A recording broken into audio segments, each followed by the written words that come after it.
السلام عليكم ورحمة الله وبركاته. عايز أكلمكم النهاردة على جريمة بتحصل في حق الأطفال.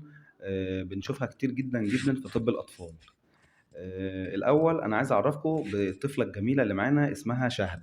عندِك كام سنة يا شهد؟ عندي 10 سنين. بقالِك كام سنة بتاخدي الحقنة دي؟ بقالي 3 سنين. طيب بقى لها 3 سنين بتاخد حقنة بنسلين طويلة المفعول اللي هي بتتاخد في مرض اسمه الحمى الروماتيزمية، تمام؟ طيب الحمى الروماتيزمية دي بتتشخص بطريقة معينة جدًا، مش علشان خاطر عملنا تحليل سرعة ترسيب والAS2 والCRP الحاجات اللي هي دلالات الالتهابات دي ولقيناها عالية، ده معناها كده إن هي عندها حمى روماتيزمية ونروح ناخد الحقنة بناءً على التحليل ده. التحليل ده مالوش أي قيمة في تشخيص الحمى الروماتيزمية إن لم تتوفر الصفات أو العلامات الرئيسية في تشخيص الحمى الروماتيزمية.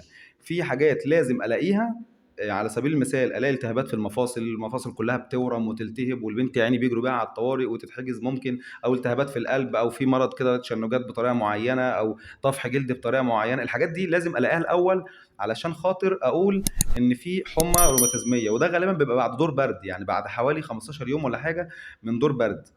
طيب أنا ما فيش ولا حاجة من الكلام ده كله، يعني العلامات الكبيرة دي ما فيش ولا واحدة منهم، أنا لازم عشان أشخّص ألاقي واحدة منهم مع حاجتين صغيرتين أو علامتين كبار من اللي أنا قُلتهم دول. طيب الحاجات الصغيرة اللي هو سخونية أو ألم في المفاصل يعني ورسم القلب مش عارف إيه، طيب أنا أصلًا ما عنديش ولا صفة من الصفات الكبيرة، يبقى على أي أساس شخّصنا حمى روماتيزمية والبنت الغلبانة دي بقى لها 3 سنين بتاخد حقنة البنسلين طويلة المفعول كل شهر، صح؟ وفي زي دي أطفال كتيرة جدًا، وأنا تقريبًا باقابل الحالة اللي زي دي كتير، فأنا قررت النهارده أعمل لكم حلقة عشان أشرح لكم الموضوع ده. خلاص، أختك بتكح عشان تبوظ لنا الفيديو، ماشي؟